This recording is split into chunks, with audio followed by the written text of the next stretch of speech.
guys, it's the 28th of December 2021. It's basically our quiet week. The Audi is basically closed and I have some time to do my own little things going around the shop. I have bought this S3 2002 model. It was basically a rolling body with a few nice extras which normally don't come when you buy a car in pieces. It's got some nice PC shocks in it, damping adjustable, Ignitron ECU, which is also very nice, plug and play ECU. It's also got 6-pot Vory big brakes on the front, with a lot of polyurethane and add-ins everywhere. Already got a roll cage fitted to it, it's got a fuel cell fitted to it, so technically I can just go almost put a sort of motor out and go racing. This is not my way of doing things. I always go different. I always go the hard way, most probably, because most people would say. The type of racing I do, I like a responsive vehicle. I like a car that can turn when I tell it to turn. I like a wide power band, and so a heavy S3 is not necessarily ideal for track. And although I do like the body styling on it, so I've decided, let's make it front wheel drive S3. In my opinion, I'm going to call it the CS3, a Club Sport 3. Similar to what a Club Sport MK7 is. Two-wheel drive, driver focused, and it must be all about the power and how the vehicle uses it. And this is where I'm heading. So, we're going to delete the four-wheel drive system. I'm still looking at the back suspension. What we're going to do that, are we going to make it lighter, are we going to do some changes, or we're just going to take a CV, cut it off and make the wheel bearing work as a front wheel drive. But there's a few cast iron objects back there which is a bit heavy. We need to get around about between 1.1 and 1.2 tons when I'm done with it. Front, for the gearbox, we're taking the all-wheel drive box out, we're putting an OTM 6-speed box in here. Get an LS for that. We're going to do some upgrades to the box to make sure it can hold the power and be reliable. I don't want to work on it constantly. The wheels is probably going to go to something like a 265 semi-slick in the front and maybe a 225 staggered at the back on 18-inch wheels.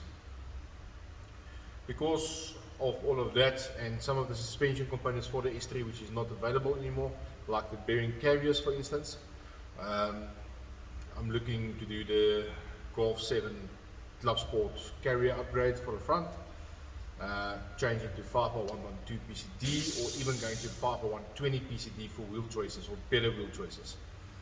For the rear, we might just do adapter onto the 5x1, 5x100, or I'll design a small carrier for everything to just bolt onto very easily.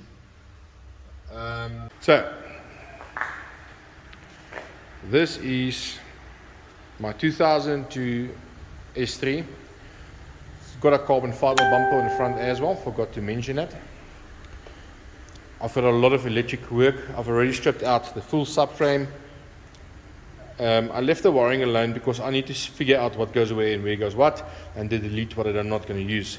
The Ignitron ECU allows me to basically do anything I want. Traction control, boost by gear, all of those little goodies. So all of those are out.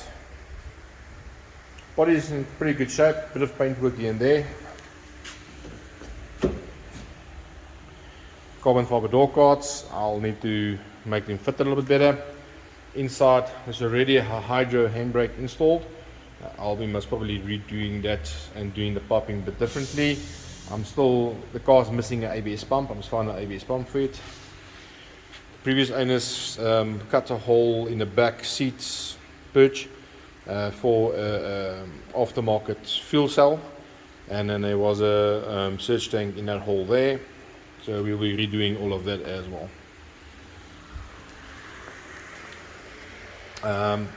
Back spare wheel well has been removed by the previous owner. The subframe I've removed with all the heavy bits. I'm gonna have to strengthen from here to there a little bit. I think the spare wheel well was supporting this somehow, and obviously with that gone, I think it will make it a little bit flimsy. I am going to make it like an independent suspension at the back. We're busy clearing out all the glues and isolate this tarmac, ISO, whatever you call it. Busy removing all of that.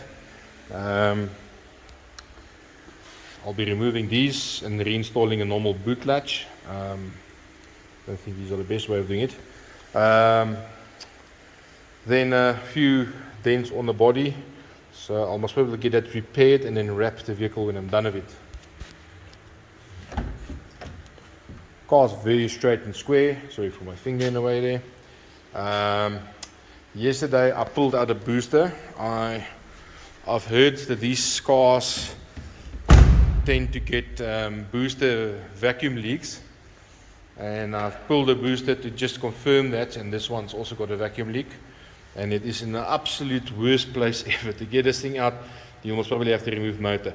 So I'm so glad I did check it, so I can send that in to be checked properly. Yeah, so guys, hold your thumbs. Let's see where this build is going to go.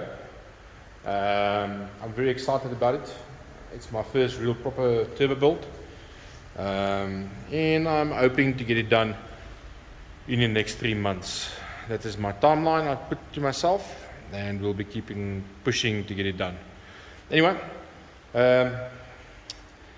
hope you guys enjoy, and see you in the next one.